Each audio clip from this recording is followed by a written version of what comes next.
ಈ ವಿಡಿಯೋದಲ್ಲಿ 3 ತಿಂಗಳ ಮಗುವಿನ ತೂಕ ಹೆಚ್ಚಿಸಲು ಯಾವ ರೀತಿ ಟಿಪ್ಸ್ ನಾವು ಫಾಲೋ ಮಾಡಬೇಕು ಅನ್ನೋದ್ರ ಬಗ್ಗೆ ಮಗುವಿಗೆ ನಿಮ್ಮ ಎದೆ ಹಾಲಿಗಿಂತ ಮೀರಿದ ಅಮೃತ ಯಾವುದೂ ಇಲ್ಲ. ಪೀಡಿಯಾಟ್ರಿಷಿಯನ್ ಹತ್ರ ಕೇಳಿ ನೀವು ಈ ವಿಟಮಿನ್ ಡಿ ಸಿರಪ್ ನ ತಗೊಳ್ಳೋದು ತುಂಬಾನೇ ಉತ್ತಮ. ತುಂಬಾ ಚೆನ್ನಾಗಾಗುತ್ತೆ. ಓವರ್ ಆಲ್ ಮಗುವಿನ ತೂಕ ಹೆಚ್ಚಿಸಲು ಕೂಡ ಸಹಾಯಕವಾಗಿರುತ್ತೆ. ಕಚಗುಳಿ ಇಡೋದಾಗಿರ್ಬೋದು, ಇಲ್ಲಾಂದ್ರೆ ಕೈಯಲ್ಲಿ ಕಚಗುಳಿ ಇಡೋದಾಗಿರ್ಬೋದು, ಇಲ್ಲಾಂದ್ರೆ ಕಿವಿ ಹಿಂಗೆ ಗಿಂಟೋದಾಗಿರ್ಬೋದು, ಐ ಮೀನ್ ಲೈಟ್ ಆಗಿ. ಹಲೋ, ನಮಸ್ಕಾರ, welcome to the Kavya YouTube channel. ಎಲ್ಲರೂ ಹೇಗಿದ್ದೀರಾ? ಐ ಹೋಪ್ ಎಲ್ಲರೂ ಕೂಡ ಚೆನ್ನಾಗಿದ್ದೀರಾ ಅನ್ಕೊಂಡಿದೀನಿ. ಹಾಗೆ ನಾನು ಕೂಡ ತುಂಬಾ ಚೆನ್ನಾಗಿದ್ದೀನಿ ಅಂತ ಹೇಳ್ತಾ, ಇವತ್ತು ಎಸ್ಪೆಷಲಿ ನವಜಾತ ಶಿಶು ಇರುವಂತಹ ಮನೆಗಳಲ್ಲಿ, ಅಂದ್ರೆ ತುಂಬಾ ಚಿಕ್ಕ ಮಕ್ಳು ಇರುವಂತಹ ಮನೆಗಳಲ್ಲಿ ನೋಡ್ಲೇಬೇಕಾಗಿರುವಂತಹ ವಿಡಿಯೋ ಇದು. ದಯವಿಟ್ಟು ಎಲ್ಲರೂ ಕೂಡ ವಾಚ್ ಮಾಡಿ ಅಂತ ಹೇಳಕ್ ಇಷ್ಟಪಡ್ತೀನಿ. ಏನಕ್ಕೆ ಅಂತಂದ್ರೆ ಕೆಲವೊಂದು ತುಂಬಾನೇ ಇಂಪಾರ್ಟೆಂಟ್ ಆಗಿರುವಂತಹ ಕೆಲವೊಂದು ಟಿಪ್ಸ್ ಆಗಿರ್ಬೋದು, ಕೆಲವೊಂದು ಟಾಪಿಕ್ ಆಗಿರ್ಬೋದು ನನ್ನ ಯೂಟ್ಯೂಬ್ ಚಾನೆಲ್ ಗಳಲ್ಲಿ ನಾನು ಅಪ್ಲೋಡ್ ಮಾಡ್ತಿರ್ತೀನಿ. ತಪ್ಪದೆ ಎಲ್ಲರೂ ಕೂಡ ವಾಚ್ ಮಾಡಿ ಅಂತ ನಾನು ಕೇಳ್ಕೊಂತೀನಿ ಗೈಸ್. ಈ ವಿಡಿಯೋದಲ್ಲಿ 3 ತಿಂಗಳ ಮಗುವಿನ ತೂಕ ಹೆಚ್ಚಿಸಲು ಯಾವ ರೀತಿ ಟಿಪ್ಸ್ ನಾವು ಫಾಲೋ ಮಾಡ್ಬೇಕು ಅನ್ನೋದ್ರ ಬಗ್ಗೆ ವಿಡಿಯೋ ಆಗಿರುತ್ತೆ. ದಯವಿಟ್ಟು ವಾಚ್ ಮಾಡಿ ಅಂತ ಹೇಳ್ತಾ ಬನ್ನಿ ವಿಡಿಯೋ ಸ್ಟಾರ್ಟ್ ಮಾಡೋಣ. ಫಸ್ಟ್ ಪಾಯಿಂಟ್ ಹೇಳೋದಾದ್ರೆ ಬ್ರೆಸ್ಟ್ ಫೀಡಿಂಗ್. ಮಗುವಿಗೆ ಯಥೇಚ್ಛವಾಗಿ ತಾಯಿಯ ಎದೆ ಹಾಲನ್ನ ಕುಡಿಸೋದು ತುಂಬಾ ಉತ್ತಮ. ಹಾಗೆ ತಾಯಿಯ ಹಾಲು ಅನ್ನೋದು ಅಮೃತ ಅಂತಾನೆ ಹೇಳ್ತೀವಿ, ಹೌದಲ್ವಾ? ಅದು 200% ಅಲ್ಲ, 1000% ನಿಜ, ಇಲ್ಲ ಅಂತಲ್ಲ. ಅದು ನಿಮ್ಮ ಮಗುಗೆ ಪ್ರತಿದಿನ 2 ಗಂಟೆ ಇಲ್ಲ 2.5 ಗಂಟೆಗೆ ಒಮ್ಮೆ ಹಾಲನ್ನ ಕುಡಿಸ್ತಾ ಬರ್ಬೇಕಾಗತ್ತೆ. ಒಂದು ದಿನದಲ್ಲಿ ನಿಮ್ ಮಗು 2 ಅವರ್ಸ್ ಒಂದ್ಸರಿ ನೀವು ಬ್ರೆಸ್ಟ್ ಫೀಡಿಂಗ್ ನ ಮಾಡ್ಬೇಕಾಗತ್ತೆ. ಇದರಿಂದ ಏನಾಗುತ್ತೆ, ಪದೇ ಪದೇ ಹಾಲು ಕುಡಿಸೋದ್ರಿಂದ, ಯಥೇಚ್ಛವಾಗಿ ಹಾಲು ಕುಡಿಸೋದ್ರಿಂದ ಏನಾಗುತ್ತೆ ಅಂದ್ರೆ ಮಕ್ಕಳು ತುಂಬಾನೇ ಆಕ್ಟಿವ್ ಆಗಿರ್ತಾರೆ. ಹಾಗೆ ಬ್ರೈನ್ ಡೆವಲಪ್ಮೆಂಟ್ ಕೂಡ ತುಂಬಾ ಚೆನ್ನಾಗಾಗುತ್ತೆ. ಹಾಗೆ ವೆಯ್ಟ್ ಗೇನ್ ಕೂಡ ಆಗುತ್ತೆ. 3 ಮಂತ್ಸ್ ಇಲ್ಲ ಒಳಗಡೆ ಇರುವಂತ, ಅಂದ್ರೆ 3 ತಿಂಗಳು ಒಳಗಡೆ ಇರುವಂತಹ ಮಕ್ಕಳು ತುಂಬಾ ಜಾಸ್ತಿ ಮಲಗ್ತಾ ಇರ್ತಾರೆ. ಅವ್ರು ಮಲಗಿದೆ ಅಂತ ಹೇಳ್ಬಿಟ್ಟು ನೀವು ಹಾಗೆ ಮಲ್ಕೊಳಕ್ಕೆ ಬಿಡ್ಬೇಡಿ. ಎಬ್ಬಿಸಿ 2 ಗಂಟೆಗೆ ಒಂದ್ಸರಿ, ಅಂದ್ರೆ 2 ಅವರ್ಸ್ ಒಂದ್ಸರಿ ನೀವು ಬೆಸ್ಟ್ ಫೀಡಿಂಗ್ ಮಾಡೋದ್ರಿಂದ ತುಂಬಾ ಉತ್ತಮ. ಏನಕ್ಕೆ ಅಂತ ಅಂದ್ರೆ, ನಾವು ಬಿಡಿ ಪಾಪು ಮಲಗಿದೆ, ಅದಕ್ಕೆ ಏನು ಹಸ್ವಾಗಿಲ್ಲ, ಹಸ್ವಾದಾಗ ಅದೇ ಎದ್ದು ಹಾಲು ಕುಡಿಯುತ್ತೆ ಅನ್ನೋ ತರ ಇರ್ಬೇಡಿ. ಖಂಡಿತವಾಗ್ಲೂ ಅದು ತಪ್ಪು ನಾವು ಮಾಡೋದು. ಅದು ಪಾಪು ಮನ್ಗಿದ್ರು ಪರವಾಗಿಲ್ಲ, ಅದನ್ನ ಎಬ್ಬಿಸ್ಬಿಟ್ಟು ನೀವು 2 ಗಂಟೆಗೆ ಒಂದ್ಸರಿ ಬೆಸ್ಟ್ ಫೀಡಿಂಗ್ ನ ಮಾಡೋದ್ ಮಾತ್ರ ನಿಲ್ಲಿಸ್ಬೇಡಿ ಅಂತ ಹೇಳಕ್ ಇಷ್ಟಪಡ್ತೀನಿ. ತುಂಬಾ ಆಳವಾಗಿ ನಿದ್ದೆ, ಡೀಪ್ ಸ್ಲೀಪ್ ಅಲ್ಲಿ ಇರ್ತಾರೆ ಅಂತ ಅಂದ್ಕೊಳ್ಳಿ. ಅವಾಗ ಕಿವಿ ಹಿಂದೆ ಕಚಗುಳಿ ಇಡೋದಾಗಿರ್ಬೋದು, ಇಲ್ಲಾಂದ್ರೆ ಕೈಯಲ್ಲಿ ಕಚಗುಳಿ ಇಡೋದಾಗಿರ್ಬೋದು, ಇಲ್ಲಾಂದ್ರೆ ಕಿವಿ ಹಿಂಗೆ ಗಿಂಟೋದಾಗಿರ್ಬೋದು, ಐ ಮೀನ್ ಲೈಟ್ ಆಗಿ ಗಿಂಟೋದಾಗಿರ್ಬೋದು, ಇಲ್ಲ ಪಾದದ ಹತ್ರ, ಕಾಲಿನ ಪಾದದ ಹತ್ರ ಕಚಗುಳಿ ಇಡೋದಾಗಿರ್ಬೋದು, ಈ ತರ ಎಲ್ಲ ಮಾಡಿ ಪಾಪುನ ಎಬ್ಬಿಸ್ಬಿಟ್ಟು 2 ಗಂಟೆಗೆ ಒಂದ್ಸರಿ ಬೆಸ್ಟ್ ಫೀಡಿಂಗ್ ಮಾಡೋದು ತುಂಬಾನೇ ಉತ್ತಮ. 1 ವರ್ಷದವರೆಗೂ ಮಗುವಿಗೆ ನಿಮ್ಮ ಎದೆ ಹಾಲಿಗಿಂತ ಮೀರಿದ ಅಮೃತ ಯಾವುದೂ ಇಲ್ಲ. ಇದಕ್ಕೆ ಯಾವುದೇ ಫುಡ್ ಕೂಡ ಇಲ್ಲ. ಇದು 1 ವರ್ಷದವರೆಗೂ ಕಂಪಲ್ಸರಿ ತಾಯಿ ತನ್ನ ಮಗುವಿಗೆ ಎದೆ ಹಾಲನ್ನ ಖಂಡಿತವಾಗ್ಲೂ ಕುಡಿಸ್ಲೇಬೇಕು. ಅಕಸ್ಮಾತ್ ಕೆಲವ್ರು ಹೇಳ್ತಾರೆ, ಮೇಡಮ್ ನಮ್ಗೆ ಹಾಲಿಲ್ಲ, ಹಾಲ್ ಬರ್ತಾ ಇಲ್ಲ ಅಂತ ಅಂದ್ರೆ ನೀವು ಫಾರ್ಮುಲಾ ಮಿಲ್ಕ್ ನ ತಗೊಂತೀರಾ. ಬಟ್ ಅದಕ್ಕೂ ಕೂಡ ಒಂದು ಲಿಮಿಟ್ ಇದೆ. ಆ ಲಿಮಿಟ್ ನ ನೋಡ್ಕೊಂಡು ನೀವು ಫಾರ್ಮುಲಾ ಮಿಲ್ಕ್ ನ ಕೊಡ್ಬೋದು. ಬಟ್ ತಾಯಿಯ ಎದೆ ಹಾಲು ಅಮೃತಕ್ಕೆ ಸಮಾನ ಅಂತ ಹೇಳ್ತಾರೆ. ಖಂಡಿತವಾಗ್ಲೂ ನಿಜ. ತಾಯಿಯ ಎದೆ ಹಾಲು ಕುಡಿಸೋದ್ರಿಂದ ಮಗುವಿಗೆ ತುಂಬಾ ಅಂದ್ರೆ ತುಂಬಾನೇ ವೆಯ್ಟ್ ಗೇನ್ ಆಗುತ್ತೆ. ಹಾಗೆ ಮತ್ತೆ ತುಂಬಾನೇ ಸ್ಟ್ರಾಂಗ್ ಕೂಡ ಇರ್ತಾರೆ ಅಂತ ಹೇಳಕ್ ಇಷ್ಟಪಡ್ತೀನಿ. ನೆಕ್ಸ್ಟ್ ಸೆಕೆಂಡ್ ಒನ್ ನೋಡೋದಾದ್ರೆ ಆಯಿಲ್ ಮಸಾಜ್. ಶಿಶುಗಳಿಗೆ ಅಂದ್ರೆ ಇವಾಗ ಹುಟ್ಟಿರುವಂತಹ ಮಕ್ಕಳಿಗೆ ಆಯಿಲ್ ಮಸಾಜ್ ಇಂದ ತುಂಬಾ ಅಂದ್ರೆ ತುಂಬಾನೇ ಯೂಸ್ಫುಲ್ ಆಗುತ್ತೆ ಅಂತಾನೆ ಹೇಳ್ಬೋದು. ಆಯಿಲ್ ಮಸಾಜ್ ಮಾಡೋದ್ರಿಂದ ಬಾಡಿಲಿ ಮಗುವಿಗೆ ರಕ್ತ ಸಂಚಾರ ಅನ್ನೋದು ತುಂಬಾನೇ ಚೆನ್ನಾಗಾಗುತ್ತೆ. ಮತ್ತೆ ಚೆನ್ನಾಗಿ ಡೈಜೆಷನ್ ಆಗುತ್ತೆ. ಡೈಜೆಷನ್ ಜಾಸ್ತಿ ಆದಷ್ಟು ಏನಾಗುತ್ತೆ, ಮಗುಗೆ ಇನ್ನ ಜಾಸ್ತಿ ಹೊಟ್ಟೆ ಹಸಿಯುತ್ತೆ.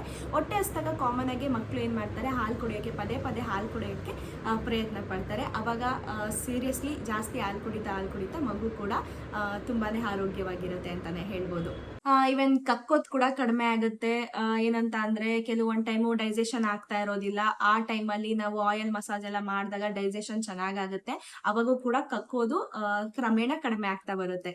ಮತ್ತೆ ಹೊಟ್ಟೆ ಊದೋದು, ಹೊಟ್ಟೆ ಬಿರ್ಸಾದಂಗ ಆಗೋದು, ಆ ನಂತರ ಹೊಟ್ಟೆ ನೋವು ಎಲ್ಲ ಕೂಡ ಕ್ಲಿಯರ್ ಆಗುತ್ತೆ. ಮತ್ತೆ ಚಿಕ್ಕ ಮಕ್ಳಿಗೆ ಹೊಟ್ಟೆಲಿ ಏನಾಗ್ತಾ ಇದೆ, ಏನ್ ಪ್ರಾಬ್ಲಮ್ ಆಗ್ತಾ ಇದೆ ಅಂತ ಖಂಡಿತವಾಗ್ಲೂ ನಮ್ಗೆ ಗೊತ್ತಾಗೋದಿಲ್ಲ. ಸೊ ಆಯಿಲ್ ಮಸಾಜ್ ಮಾಡೋದ್ರಿಂದ ಏನಾದ್ರೂ ಹೊಟ್ಟೆ ಉಬ್ರ ಇದ್ರೆ, ಐ ಮೀನ್ ಹೊಟ್ಟೆಲಿ ಏನಾದ್ರೂ ಸಣ್ಣ ಪುಟ್ಟ ಇಶ್ಯೂಸ್ ಇದ್ರೂ ಕೂಡ ಕ್ಲಿಯರ್ ಆಗುತ್ತೆ.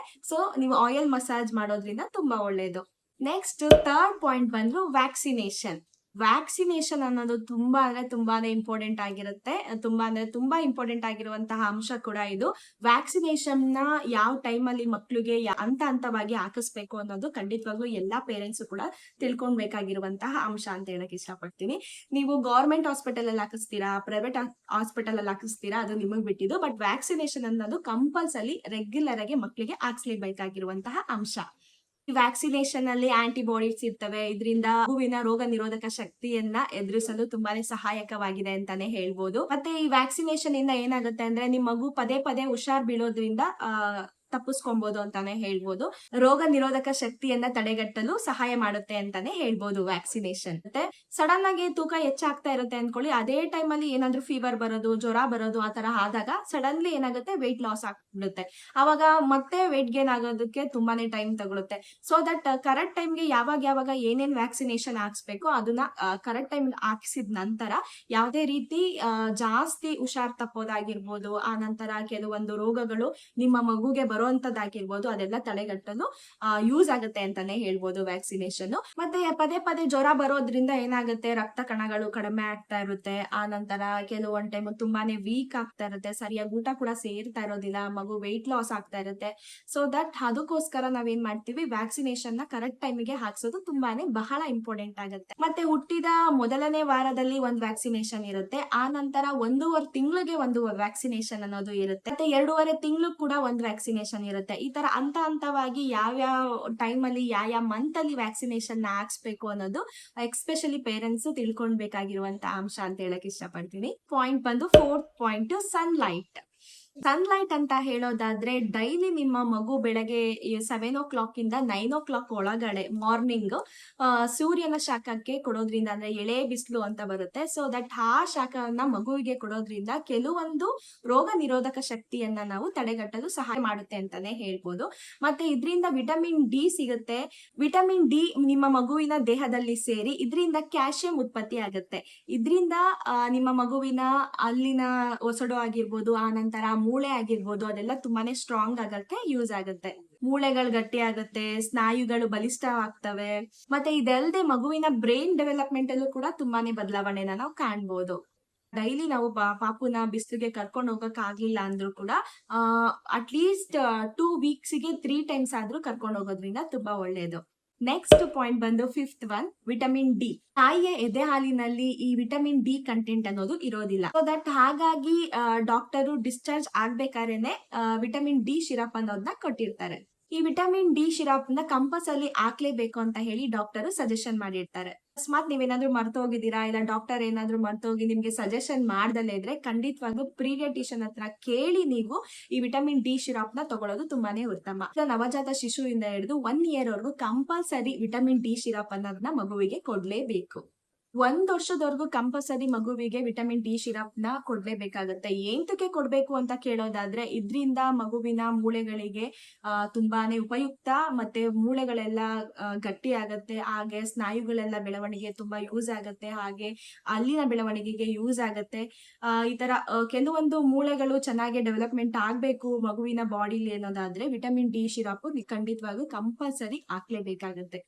ಎಸ್ ಗೈಸ್, ಹಾಗೆ ವಿಟಮಿನ್ ಡಿ3 ಸಿರಪ್ ಬಗ್ಗೆ ನಿಮ್ಗೆ ಏನಾದ್ರು ಹೆಚ್ಚಿನ ಮಾಹಿತಿ ಬೇಕು, ಹೆಚ್ಚಿನ ವಿವರ ಬೇಕು, ಅದ್ರ ಬಗ್ಗೆ ಇನ್ಫಾರ್ಮೇಶನ್ ಬೇಕು ಅಂತ ಅಂದ್ರೆ ಖಂಡಿತವಾಗ್ಲೂ ನಾನು ಇಲ್ಲಿ ಅಪ್ಲೋಡ್ ಮಾಡಿರ್ತೀನಿ. ಇಲ್ಲಿ ಇರುವಂತಹ ವಿಡಿಯೋದಲ್ಲಿ ಇದು ಯಾವ ರೀತಿ ಯೂಸ್ ಮಾಡ್ಬೇಕು, ಎಷ್ಟು ml ಯೂಸ್ ಮಾಡ್ಬೇಕು, ಯಾವಾಗ ಯೂಸ್ ಮಾಡ್ಬೇಕು, ಪ್ರತಿಯೊಂದು ಇನ್ಫಾರ್ಮೇಶನ್ ಕೂಡ ನಾನು ಈ ವಿಡಿಯೋದಲ್ಲಿ ಅಪ್ಲೋಡ್ ಮಾಡಿದೀನಿ. ದಯವಿಟ್ಟು ಹೋಗಿ ವಾಚ್ ಮಾಡಿ ಅಂತ ಹೇಳ್ತಾ, ಎಸ್ಪೆಷಲಿ ಮಕ್ಕಳು ವಿಷಯದಲ್ಲಿ ನೀವು ಏನೇ ಒಂದು ಡಿಸಿಷನ್ ನ ತಗೋಬೇಕು ಅಂತ ಅಂದ್ರೂ ಕೂಡ ಖಂಡಿತವಾಗ್ಲೂ ನಿಮ್ಮ ಮಕ್ಕಳ ಡಾಕ್ಟರ್ ಪೀಡಿಯಾಟ್ರಿಷಿಯನ್ ನ ಕನ್ಸಲ್ಟ್ ಮಾಡೋದು ತುಂಬಾ ಉತ್ತಮ. ಏನೇ ಚೇಂಜಸ್ ಆಗಿರ್ಬೋದು, ಕೆಲವೊಂದನ್ನ ನೀವು ತಗೋಬೇಕಾದ್ರೆ ನಿಮ್ಮ ಪೀಡಿಯಾಟ್ರಿಷಿಯನ್ ನ ಕೇಳಿ ಕನ್ಸಲ್ಟ್ ಮಾಡಿ ತಗೊಳ್ಳೋದು ಉತ್ತಮ ಅಂತ ಹೇಳಕ್ ಇಷ್ಟಪಡ್ತೀನಿ. ನೋಡಿದ್ರಲ್ಲ ಇವತ್ತಿನ ವಿಡಿಯೋಸ್ ಹೇಗಿತ್ತು ಅಂತ ಹೇಳಿ. ಥ್ಯಾಂಕ್ ಯು ಸೋ ಮಚ್ ಯಾರೆಲ್ಲ ವಾಚ್ ಮಾಡಿದ್ದೀರಾ. ಇದೇ ರೀತಿ ವಾಚ್ ಮಾಡ್ತಾರೆ, ಇದೇ ರೀತಿ ಸಪೋರ್ಟ್ ಮಾಡಿ. ಹಾಗೆ ಕೆಲವೊಂದು ಇನ್ಫಾರ್ಮೇಶನ್ ಇರುವಂತಹ ವಿಡಿಯೋಗಳು ನನ್ನ ಯೂಟ್ಯೂಬ್ ಚಾನೆಲ್ ಅಲ್ಲಿ ಕಾವ್ಯ ಬ್ಲಾಗ್ಸ್ ವಿತ್ ಬೇಬಿ ಕೇರ್ ಅಲ್ಲಿ ಬರ್ತಾ ಇರುತ್ತೆ, ದಯವಿಟ್ಟು ವಾಚ್ ಮಾಡಿ ಅಂತ ಹೇಳ್ತಾ, ಎಸ್ ಗೈಸ್, ಯಾರೆಲ್ಲ ಸಬ್ಸ್ಕ್ರೈಬ್ ಮಾಡ್ಕೊಳ್ದಲ್ಲೇ ನೋಡ್ತಾ ಇದ್ದೀರಾ ದಯವಿಟ್ಟು ನನ್ನ ಚಾನೆಲ್ ನ ಸಬ್ಸ್ಕ್ರೈಬ್ ಮಾಡ್ಕೊಳ್ಳಿ, ಲೈಕ್ ಮಾಡಿ, ಕಮೆಂಟ್ಸ್ ಮಾಡಿ, ಶೇರ್ ಮಾಡಿ ನಿಮ್ಮ ಫ್ಯಾಮಿಲಿ ಫ್ರೆಂಡ್ಸ್ಗೆ ಅಂತ ಹೇಳ್ತಾ, thank you for watching. Bye. Next ವಿಡಿಯೋದಲ್ಲಿ ಸಿಗ್ತೀನಿ.